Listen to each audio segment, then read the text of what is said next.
हा complex molecule आहे. या कॉम्प्लेक्स मॉलिक्यूल वरती आपण लाईट एनर्जी टाकली, तर ही जी लाईट एनर्जी आहे ही वापरतो तो complex molecule for the excitation or for the transition of electron. आणि ती लाईट एनर्जी ऍब्झॉर्ब केल्यामुळे मॉलिक्यूल मध्ये व्हायब्रेशन आणि रोटेशन होते. Molecule rotates and molecule vibrate, ह्या दोन मोशन्स मॉलिक्यूल मध्ये होतात. तर जी काही लाईट एनर्जीची ऍब्झॉर्प्शन आहे, that absorption of light energy is very fast. खूप फास्ट होते ती, 10⁻⁻18 सेकंद. हा खूपच स्मॉल फ्रॅक्शन आहे सेकंदचा. एवढ्या कमी वेळामध्ये लाईट एनर्जी हा मॉलिक्यूल ऍब्झॉर्ब करतो. लाईट एनर्जी ऍब्झॉर्ब केल्याच्या नंतर different electrons undergo different transition. वेगवेगळे इलेक्ट्रॉन हे वेगवेगळे ट्रान्झिशन दाखवतात आणि व्हायब्रेशन्स आणि रोटेशन जे आहे ते कंटिन्यू राहतात. So absorption of light is a very fast, where the molecular vibration and rotations हे जे आहेत हे खूपच स्लोली ऑकर होतात. Therefore, electronic transition is a snapshot of a molecule in particular vibrational and rotational state. आता बघा electronic transition मध्ये काय होणार, तर सपोज लाईट एनर्जी आपण इन्सिडेंट केली. लाईट एनर्जी जेव्हा आपण इन्सिडेंट केली तर ही लाईट एनर्जी ऍब्झॉर्ब होणार. तर लाईट एनर्जी ऍब्झॉर्ब झाल्याच्या नंतर molecule will vibrate and rotate. So for that fraction of second or for just an instant, what will happen? Electron will show transition from lower energy level to higher energy level. Vibration आणि rotation जे आहे हे continue राहणार, पण खूपच कमी वेळासाठी तिथे इलेक्ट्रॉनिक ट्रान्झिशन होणार आहे. For a very small fraction of time there will be the electronic transition. Vibration and rotation will continue for larger time, but electronic transition will occur in very small time, just like a snapshot. जसे की for example तुमची bike आहे आणि bike ही run होत आहे 100 kilometre पर सेकंडच्या स्पीडने. Bike run होत आहे आणि तुमचा फोटो क्लिक केलेला आहे, तर फोटो जो आहे हा पर्टिक्युलर इन्स्टंटला काढलेला आहे. जसं की फॉर एक्झाम्पल तुम्ही इथे असताना तुमचा फोटो आहे जो येईल, तुमचा बाकीच्या पोझिशनला फोटो नसणार आहे. कारण काय, तर you are in continuous motion, but the image has been taken for specific instant, specific टाइमला फोटो घेतलेला आहे, जी की खूपच फास्ट प्रोसेस आहे तुमच्या बाईकच्या स्पीड पेक्षा. So in the same manner, जसं की तुम्ही तुमची जी काही बाईक आहे इथून इथे रन होत आहे, तसंच इमॅजिन करा की मॉलिक्यूल हा व्हायब्रेट होत आहे. मॉलिक्यूल व्हायब्रेट होत आहे फॉर एक्झाम्पल 10 सेकंडसाठी, आणि within the fraction of time 10⁻⁻18 second मध्ये लाईट एनर्जी ऍब्झॉर्ब होते आणि इलेक्ट्रॉनचं ट्रान्झिशन होते. सो इलेक्ट्रॉनचं transition or electronic transition is a snapshot of molecule in particular vibrational and rotational state. मॉलिक्यूलची व्हायब्रेशनल रोटेशनल स्टेट चेंज होत जाईल. Molecule will continue to vibrate and rotate, but the electronic transition, that is the excitation of electron from lower to higher or higher to lower, that electronic transition will occur in a very short time. तर electronic ट्रान्झिशनला आपण snapshot म्हणू शकतो of a molecule in a particular vibrational and rotational state. आणि therefore it follows electronic spectrum will record a range of energies corresponding to different vibrational and rotational state. आपण एक example घेऊया बघा. जसं की हा मॉलिक्यूल आहे, याच्यावरती लाईट एनर्जी टाकली. लाईट एनर्जी टाकल्याच्या नंतर मॉलिक्यूल सपोज फॉर एक्झाम्पल या व्हायब्रेशनल स्टेट मध्ये आहे. जसजसा वेळ जाईल तसतशी त्याची एनर्जी कमी होत जाईल. एनर्जी इन्सिडेंट केली लाईट, त्याच्यानंतर ती ऍब्झॉर्ब केली. ऍब्झॉर्ब केल्याच्या नंतर इलेक्ट्रॉन्स हे या व्हायब्रेशनल स्टेट मध्ये एनर्जी कमी होईल.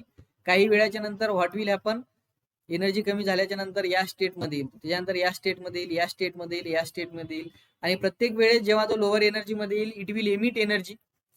आणि ती जी काही इमिटेड एनर्जी आहे किंवा ऍब्झॉर्ब एनर्जी आहे, that energy is recorded and that recorded energy is called as electronic spectrum. तर तो जो काही इलेक्ट्रॉनिक स्पेक्ट्रम येत आहे किंवा ग्राफ येत आहे, तो रेंज ऑफ एनर्जीज रेकॉर्ड करेल. प्रत्येक जे ट्रान्झिशन आहे ते रेकॉर्ड करेल आणि त्याचा तो ग्राफ येईल जस्ट लाईक दिस. हा ग्राफ आहे. तर for example he energy absorb केली, नंतर ही एनर्जी ऍब्झॉर्ब केली किंवा इमिट केली, अशा पद्धतीचा ग्राफ येईल, ज्याला आपण म्हणतो electronic transition. So remember, electronic transition is like a snapshot. प्रत्येक वेळेस तो जो आहे तो रिलीज एनर्जी किंवा ऍब्झॉर्ब एनर्जी जी आहे ती रेकॉर्ड करेल and It would be in the form of graph. Absorption bands in electronic spectra are usually broad. तर त्याचे काही absorption bands येणार आहेत. That band would be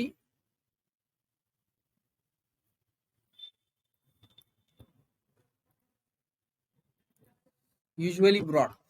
Broad bands येतील like this. Absorption bands are described in terms of lambda max.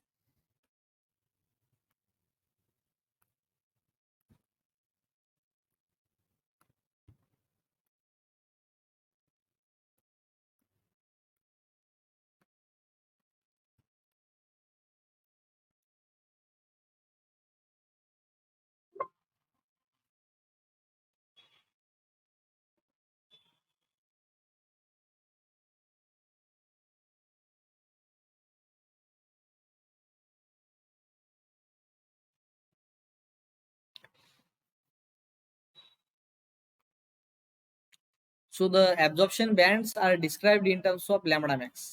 Lambda मॅक्सच्या term मध्ये आपण absorption बँड्सला डिस्क्राईब करतो corresponding to the absorption maximum. आता बघा याला आपण समजून घेऊया. So this is the graph. Imagine that हा कॉम्प्लेक्स मॉलिक्यूल आहे. या कॉम्प्लेक्स मॉलिक्यूल वरती लाईट एनर्जी टाकली. लाईट एनर्जी टाकल्यामुळे काय झालं तर हा जो इलेक्ट्रॉन आहे हा ग्राउंड स्टेट मधून एक्साइटेड स्टेट मध्ये गेलेला आहे आणि त्याच्यासाठी त्याने एनर्जी ऍब्झॉर्ब केली. तर एनर्जी जी ऍब्झॉर्ब केलेली आहे, जो लाईट टाकलेला आहे तो लाईट ऑर्डिनरी लाईट असतो. तर त्याच्यामध्ये वेगवेगळे वेवलेंथ असतात. वेगवेगळे वेवलेंथ असतात. जसं की for example let's say 3000 to 7000 नॅनोमीटरचा जो किंवा एंगस्ट्रॉमचा जो लाईट आहे तो लाईट इन्सिडेंट केलेला आहे. तर त्याच्यापैकी 3000 वर कमी ऍब्झॉर्प्शन झालं, 4000 वर वाढलं, 5000, 6000 आणि सपोज फॉर एक्झाम्पल 6500 अँगस्ट्रॉंग वरती सर्वात जास्त ऍब्झॉर्प्शन झालेलं आहे. तर 6500 अँगस्ट्रॉंग जी आहे ही झालेली आहे त्याची lambda max.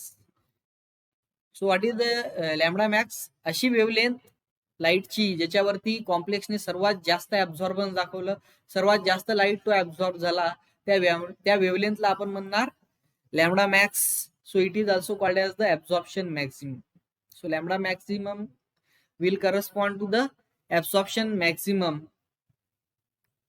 and it is usually given in nanometer. तर Armstrong जर का तुम्ही 10 to the power -1 ने मल्टिप्लाय केलं तर it is in the nanometer. Generally he nanometre मध्ये आपण रिपोर्ट करतो. तर अशा पद्धतीने इलेक्ट्रॉनिक स्पेक्ट्रा येईल बघा. याच्यामध्ये तुम्ही बघू शकता in this graph what we are doing in the electronic spectrum.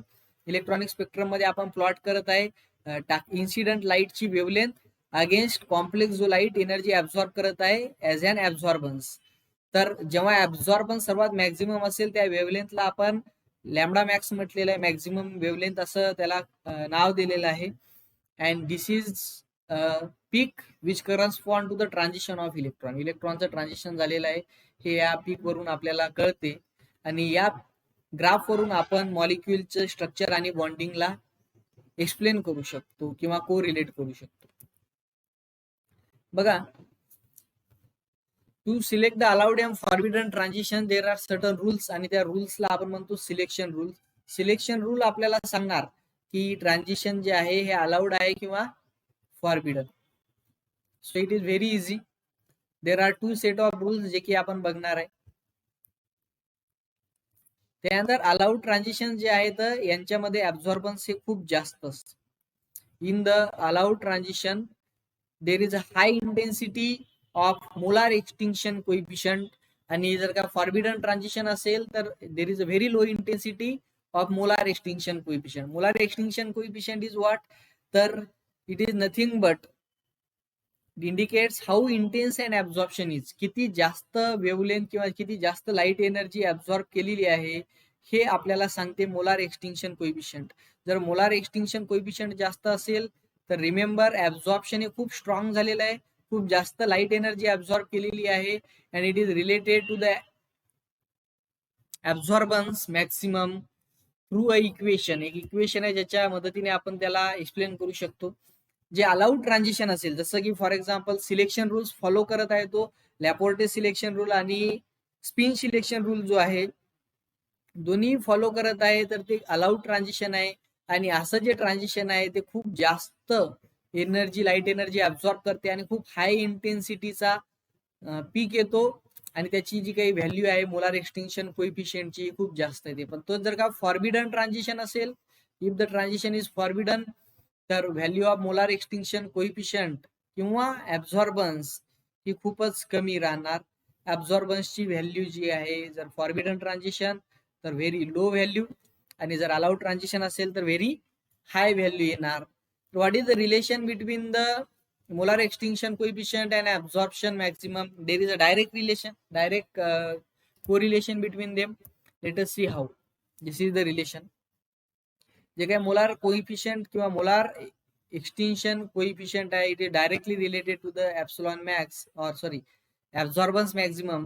But अजून ते कॉन्सन्ट्रेशन आणि लेंथ वरतीही डिपेंड करते, ज्याच्यामध्ये जसं की फॉर एक्झाम्पल तुम्ही एक ट्यूब घेतलेली आहे, ज्याच्यामध्ये सोल्युशन घेतलेलं आहे कॉम्प्लेक्सचं, आणि त्याचा तुम्ही ऍब्झॉर्बन्स मोजत आहात, तर त्या ट्यूबची जी काही लेंथ आहे आणि त्या सोल्युशनचं जे काही कॉन्सन्ट्रेशन आहे याच्या इन्व्हर्सली प्रपोर्शनल असणार molar extinction coefficient, and it is directly proportional to the absorbance. So molar extinction coefficient is used instead of absorbance because it will show how intense an absorption is. सेमच आहे बघा, absorption घेतलं किंवा epsilon max किंवा molar extinction coefficient घेतलं, त्यांच्यामध्ये direct relation आहे. फक्त जे मोलार एक्सटिंक्शन कोइफिशियंट आहे ट्यूबची लेंथ आणि सोल्युशनचं कॉन्सन्ट्रेशन सुद्धा अफेक्ट करणार on the molar extinction coefficient. So त्याचा सुद्धा आपल्याला इथे कन्सिडरेशन करायचं आहे. तर बघूया आता सिलेक्शन रूल्स. दोन इम्पॉर्टंट सिलेक्शन रूल्स आहेत. सिलेक्शन रूल आपल्याला सांगणार अबाउट द ट्रान्झिशन, हे ट्रान्झिशन अलाउड आहे की फॉरबिडन आहे. सिलेक्शन रूल विल टेल की हे ट्रान्झिशन होणार किंवा नाही. ट्रान्झिशन होऊ शकते फॉरबिडन असल्याच्या नंतरही, पण त्याची इंटेन्सिटी जी आहे ऍब्झॉर्बन्सची खूप कमी असणार. जर अलाउड ट्रान्झिशन असलं तर इंटेन्सिटी ऍब्झॉर्प्शनची खूप जास्त असणार, ए मॅक्स जास्त असणार आणि molar extinction coefficient epsilon max सुद्धा जास्त असणार. ते जर का फॉरबिडन ट्रान्झिशन असलं तर ऍब्झॉर्बन्स कमी असणार आणि मोलार एक्सटिंक्शन कोइफिशियंटची व्हॅल्यू सुद्धा कमी येणार. तर पहिला रूल आहे spin selection rule. So what is the spin selection rule? Spin selection rule says that transition between state of different multiplicity are not allowed. जर का डिफरंट स्पिन मल्टिप्लिसिटी असेल तर transition is not allowed, that is delta S must be 0. So what is spin multiplicity? बघा, spin multiplicity is equal to असते 2s + 1. What is this S? This is the spin quantum number. आपल्याला माहित आहे जो electron आहे या इलेक्ट्रॉनला spin असतो. हा इलेक्ट्रॉन हा क्लॉकवाईज स्पिन होतो किंवा अँटी क्लॉकवाईज. जर क्लॉकवाईज स्पिन झाला तर +½ आणि अँटी क्लॉकवाईज स्पिन झाला तर -½ असं काही नाहीये. तुम्ही क्लॉकवाईजला -½ म्हणू शकता, अँटी क्लॉकवाईजला +½ म्हणू शकता किंवा वाईस वर्सा म्हणू शकता. बट एकाला +½ म्हटलं क्लॉकवाईजला तर दुसऱ्या इलेक्ट्रॉनची जी मोशन आहे ती तुम्हाला -½ म्हणावी लागते. So that is what spin quantum number. तर जर फॉर एक्झाम्पल आपण असं कन्सिडर करूया की जर का अप हेड असला तर तो क्लॉकवाईज आहे आणि क्लॉकवाईज असला तर +½ घेऊया, आणि जर डाऊन हेड असलं तर अँटी क्लॉकवाईज घेऊया आणि त्याच्यासाठी स्पिन क्वांटम नंबर -½ घेऊया. So that is what spin quantum number. आणि त्या स्पिन क्वांटम नंबरच्या व्हॅल्यूवरून आपण काढणार आहे spin multiplicity which is equal to 2s + 1. Spin multiplicity will be equal to 2s + 1. तर याच्यामध्ये चेंज नाही झाला पाहिजे. त्यांचं म्हणे ट्रान्झिशन झाल्याच्या नंतर जी स्पिन मल्टिप्लिसिटी आहे ही चेंज नाही झाली पाहिजे. जर ती चेंज नाही झाली तर delta S is equal to काय येणार? 0 येणार. Transition between state of different multiplicity are not allowed. Delta S आपल्याला 0 पाहिजे. याचा अर्थ काय? तर S1 स्पिन मल्टिप्लिसिटी पहिल्याची आणि ट्रान्झिशन झाल्याच्या नंतर S2 स्पिन मल्टिप्लिसिटी सेम पाहिजे. जर सेम असली तर डेल्टा एस 0 येणार, अदरवाईज ती वेगळी येणार, आणि वेगळी आली तर स्पिन सिलेक्शन रूल तो फॉलो नाही करणार. आणि याचा अर्थ काय? जर फॉलो केलं तर अलाउड ट्रान्झिशन आणि फॉलो नाही केलं तर forbidden transition. Spin selection rule follow केला तर अलाउड, आणि जर अलाउड असेल तर ऍब्झॉर्बन्स जास्त येणार, मोलार एक्सटिंक्शन कोइफिशियंट जास्त येणार. फॉरबिडन ट्रान्झिशन असेल तर ऍब्झॉर्बन्स कमी येणार, मोलार एक्सटिंक्शन कोइफिशियंट कमी येणार. तर अलाउड कसं ओळखायचं, फॉरबिडन कसं ओळखायचं? तर रूल आहे डिफरंट स्टेट मल्टिप्लिसिटीची नसली पाहिजे, डिफरंट स्पिन मल्टिप्लिसिटी नसली पाहिजे, S1 S2 सेम असला पाहिजे. S1 S2 सेम असला तर डेल्टा S 0 असणार. S1 S2 कसा काढायचा, तर स्पिन क्वांटम नंबर मोजायचा तुम्हाला आणि त्याच्या या फॉर्म्युल्यामध्ये टाकल्याच्या नंतर capital S that is the spin मल्टिप्लिसिटीचा व्हॅल्यू येणार. जसे की फॉर एक्झाम्पल D1 आहे, D1 त्याच्यानंतर स्प्लिटिंग झालेली आहे into the T2G and EG, तर हा जाणार इंटू द T2G. आता लाईट एनर्जी ऍब्सॉर्ब झाली. सपोज याच्यावरती आपण लाईट एनर्जी टाकली, जशी लाईट एनर्जी टाकली व्हॉट विल हॅपन, हा जो इलेक्ट्रॉन आहे हा T2G मधून एक्साइट होणार इंटू द EG. आता बघा हा अपहेडेड आहे, अपहेडेड आहे म्हणजे याचं व्हॅल्यू आहे प्लस हाफ, आणि इथे जे काय आहे आफ्टर द एक्साइटेशन ऑल्सो, इथे सुद्धा हा जो इलेक्ट्रॉन आहे अपहेडेड आहे. याचा अर्थ काय, इथे स्पिन मल्टिप्लिसिटी किती आहे किंवा स्पिन क्वांटम नंबर किती आहे, plus half. Plus half, plus हाफची जर का आपण इथे व्हॅल्यू पुट केली, so let us determine the S here. Therefore what would be the value of spin multiplicity, plus हाफची व्हॅल्यू टाका इथे यस मध्ये, 2 इंटू हाफ 1, 1 प्लस 1 2, S1 ची व्हॅल्यू आली 2. आता इथे काढूया आपण S2. बघा स्पिन मल्टिप्लिसिटी किती येते, इथे बघा स्पिन क्वांटम नंबरची व्हॅल्यू इथे, कारण की एकच इलेक्ट्रॉन आहे आणि अपहेडेड आहे, प्लस हाफ. इथे जर का व्हॅल्यू पुट केली 2 इंटू हाफ 1, 1 प्लस 1 2, इथे सुद्धा किती व्हॅल्यू आलेली आहे, 2 आलेली आहे. आता डेल्टा S काढूया, delta S is equal to S1 minus S2 is equal to 2 minus 2 that is equal to 0. तर हे जे ट्रान्झिशन आहे, दिस ट्रान्झिशन इज अलाउड. आता हे याला फॉर्म्युल्यामध्ये टाका, त्याच्यानंतर व्हॅल्यू काढा. हे थोडंसं अवघड जात असेल तर याच्यापेक्षा खूपच सिंपल एक ट्रिक आहे. बघा काय बघायचं तुम्हाला, फक्त बघायचंय की स्पिन चेंज झाला का, अप हेडचा डाऊन हेड झाला का, किंवा डाऊन हेडचा अप हेड झाला का, क्लॉकवाईजचा अँटी क्लॉकवाईज किंवा अँटी क्लॉकवाईजचा क्लॉकवाईज झाला का. जर स्पिन चेंज होत नसेल, जसं की इथे बघा स्पिन प्लस हाफ आणि इथे सुद्धा spin plus half, spin change होत नाही, अप हेडेड, तर याचा अर्थ काय, तर इट इज अलाउड. आणि जर स्पिन चेंज होत असेल तर it is forbidden. So it is very simple. तर आता आपण डायरेक्टच बघूया. बघा तुम्हाला बघायचं आहे ट्रान्झिशन अलाउड आहे की forbidden. It is very easy. Suppose आता D2 आहे, D2 आहे तर T2G मध्ये 2 इलेक्ट्रॉन जातील. ठीक आहे, त्यानंतर याने लाईट एनर्जी जशी टाकली तर हा जो एक इलेक्ट्रॉन आहे, हा एक इलेक्ट्रॉन इथेच राहील आणि हा दुसरा इलेक्ट्रॉन जो आहे तो एक्साइट झाला. आता बघा इथे दोन्ही इलेक्ट्रॉनची जी काही स्पिन आहे तो प्लस हाफ आहे आणि इथेही दोन्ही इलेक्ट्रॉनचा स्पिन कसा आहे, प्लस हाफ. तर स्पिन चेंज झाला का, इथेही प्लस हाफ इथेही प्लस हाफ दोन्ही इलेक्ट्रॉनचा. Therefore this transition is allowed. त्यानंतर D3 बघूया. आता D1 D2 D3 तिन्ही इलेक्ट्रॉन कुठे जातील, जर का हाय स्पिन कॉम्प्लेक्स असेल तर कोणताही असला तरी T2G मध्ये जातील सध्या तरी. आता याने याच्यावरती लाईट एनर्जी टाकली, लाईट एनर्जी ऍब्सॉर्ब झाली, 2 इलेक्ट्रॉन खाली, तिसरा इलेक्ट्रॉन एक्साइट झाला फ्रॉम T2G टू EG. सांगा स्पिन चेंज झाला का, स्पिन चेंज झालेला नाही, तिघांचाही अपहेड आहे आणि इथे सुद्धा तिन्ही इलेक्ट्रॉनचा अपहेड आहे. Therefore this transition is also allowed. D1 D2 D3 are allowed. Now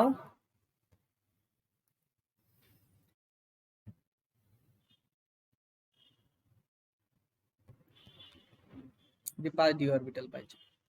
आता जर का D5 असेल, D1 D2 D3 D4 किंवा D4 असेल तर बघा 1 2 3 हाय स्पिन कॉम्प्लेक्स आहे, चौथा इलेक्ट्रॉन जो आहे हा जाईल इंटू द EG.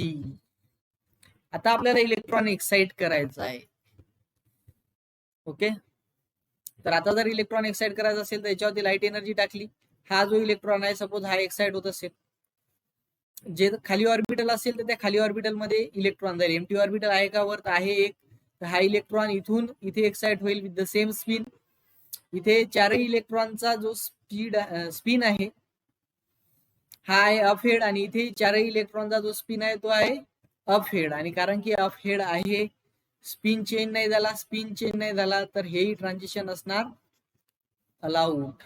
आता बघूया आपण D5 बद्दल. What would happen to the D5 transition. तर 1 2 3 4 हाय स्पिन आहे, तर पहिले 3 तर जातील T2G मध्ये, त्याच्यानंतरचे 2 जातील EG मध्ये. आता लाईट एनर्जी टाकली, लाईट एनर्जी आहे इलेक्ट्रॉन ऍब्झॉर्ब केली आणि तो एक्साइट झाला from T2G to the EG. आता बघा EG जो आहे हा EG हाफ फिल झालेला आहे आणि according to the Hund's rule of maximum multiplicity pairing takes place after the orbital is half filled. Now the EG orbital is half filled आणि म्हणून जर का हा इलेक्ट्रॉन एक्साइट झाला तर EG मध्ये जर त्याला एक्साइट व्हायचं असेल आणि जायचं असेल तर EG मध्ये त्याला कारण की हाफ फिल आहे इथे इलेक्ट्रॉनची होणार पेअरिंग. आता इथे बघा 3 इलेक्ट्रॉन आणि हे 2 इलेक्ट्रॉन 5 इलेक्ट्रॉन आहेत plus half that is plus 5/2. इथे 1 2 3 इलेक्ट्रॉन आहेत प्लस हाफ आणि यांचा plus half minus half cancel होईल. इथे जर का S1 बघितला तुम्ही spin quantum number not spin multiplicity तर इथे आहे प्लस 5/2 आणि S2 जर का बघितला स्पिन क्वांटम नंबर तर इथे आहे प्लस 3/2. यांचा प्लस हाफ मायनस हाफ 0 होईल. डायरेक्ट मोजायचं बघा सेम स्पिनचे इलेक्ट्रॉन किती आहेत 1 2 3 4 5 आहेत तर प्लस 5/2. इथे सेम स्पिनचे इलेक्ट्रॉन किती आहेत 1 2 3 आहेत आणि हे 2 पेअर आहेत त्यांचा स्पिन कॅन्सल होईल. 3 आहेत तर 3 आहेत तर तिघांचा येईल plus 3/2. Tell me spin quantum number are same or different. Different आहेत तर this transition would be forbidden. अजून एक मी तुम्हाला एकदम सोपी ट्रिक सांगितलेली आहे. स्पिन चेंज होत आहे का ट्रान्झिशन होताना तर बघा ट्रान्झिशन होताना अप हेडचा हा डाऊन हेड होत आहे डाऊनवर्ड होत आहे प्लस हाफचा मायनस हाफ होत आहे क्लॉकवाईजचा अँटी क्लॉकवाईज होत आहे स्पिन चेंज होत आहे therefore this transition is forbidden transition. So this is very easy. The number of unpaired electron does not change. जर का number of unpaired electron change होत नसतील तर ते ट्रान्झिशन स्पिन अलाउड आहे. हेही खूप इझी आहे. या टेक्निकने तुम्ही सांगू शकता की अलाउड आहे किंवा नाही. तर बघा अनपेड इलेक्ट्रॉन किती तिथे 5 इथे अनपेड इलेक्ट्रॉन किती 3 अनपेड इलेक्ट्रॉन चेंज झाले तर ते असणार स्पिन फॉरबिडन. तर इथे तुम्हाला नंबर ऑफ अनपेड इलेक्ट्रॉन मोजायचे जर ते चेंज नाही झाले तर ते स्पिन अलाउड आहे चेंज झाले तर स्पिन फॉरबिडन आहे. आता आपण एक एक्झाम्पल घेऊया D6 ठीक आहे. बघा मग ते ट्रान्झिशन अलाउड आहे की forbidden. 1 2 3 4 5 Hund's rule of maximum मल्टिप्लिसिटीच्या म्हणण्यानुसार हाफ फिल झाल्यानंतर पेअरिंग सुरू होते. हा हाफ फिल झाला आता इथे होणार पेअर.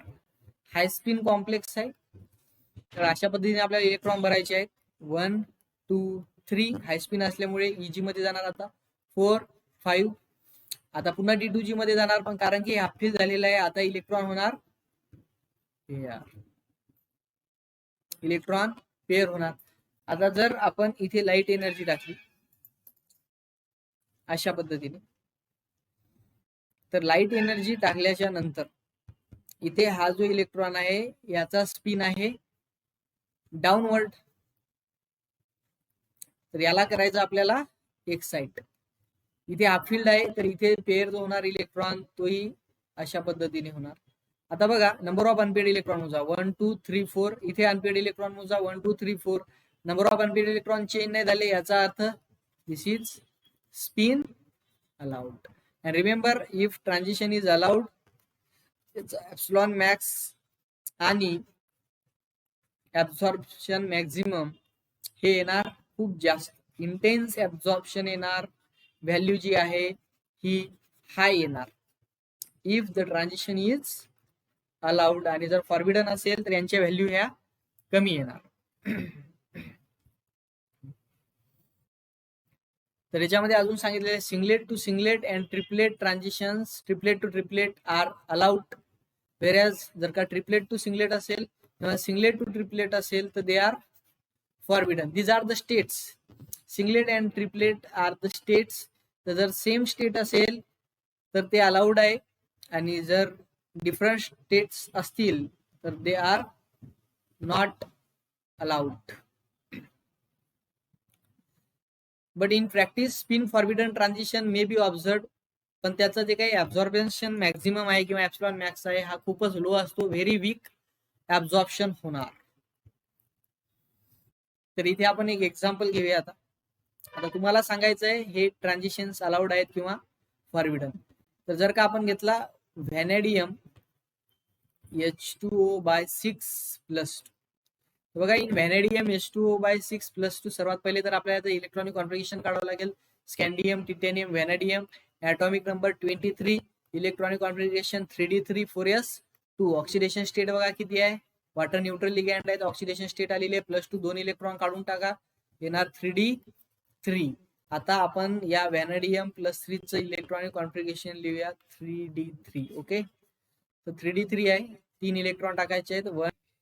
त्याच्यानंतर स्प्लिटिंग झाली into the T2G and Eg, T2G आणि हा आहे Eg. T2G लोअर झाला आणि Eg रेज झाला in the energy. 3 electron fill करायचे. हाय स्पिन कॉम्प्लेक्स आहे, तर हाय स्पिन जर का कॉम्प्लेक्स असला तर 3 इलेक्ट्रॉन खाली जातील. तसेही D3 जर का असला तर असंच इलेक्ट्रॉनिक कॉन्फिगरेशन येईल बघा, T2G1 T2G2 T2G3. आता सपोज लाईट एनर्जी आपण इन्सिडेंट केली, लाईट एनर्जी ऍब्झॉर्ब झाली, तर या 3 पैकी कोणताही एक इलेक्ट्रॉन एक्साइट होईल आणि T2G मधून Eg मध्ये जाईल. आता बघा, after the excitation number of unpaired electron change झालेत का? इथे किती नंबर ऑफ अनपेड इलेक्ट्रॉन आहेत? 3. इथे किती नंबर ऑफ अनपेड इलेक्ट्रॉन आहेत? 3. That means number of unpaired electron not change, delta S is equal to 0, and therefore this transition is spin allowed. Spin allowed transition आहे. आता आपण बघूया in MnS2O/6+2 spin allowed transition येणार की spin forbidden transition येणार? Again very easy. तुम्हाला काय करायचं आहे, तर MnS2O/6+2 मधल्या मॅग्नीज +2 ची इलेक्ट्रॉनिक कॉन्फिगरेशन काढायचं. तर मॅग्नीजचा atomic number scandium, titanium, vanadium, chromium, manganese, that is 25 असेल तर इलेक्ट्रॉनिक कॉन्फिगरेशन 3d5 4s2. आता बघूया ऑक्सिडेशन स्टेट. कॉम्प्लेक्स वरती चार्ज आहे +2, water neutral ligand, oxidation state 0, म्हणून जो कॉम्प्लेक्स वरचा चार्ज आहे तीच मॅग्नीजची ऑक्सिडेशन स्टेट आहे. तर what would be the electronic configuration of manganese +2? 2 electron remove करा, 4s2 चा होणार 4s0, दॅट इज 3d5. आता बघूया 3d5 हा स्पिन अलाउड ट्रान्झिशन देतो की स्पिन फॉरबिडन? तर दिस इज द मॅग्नीज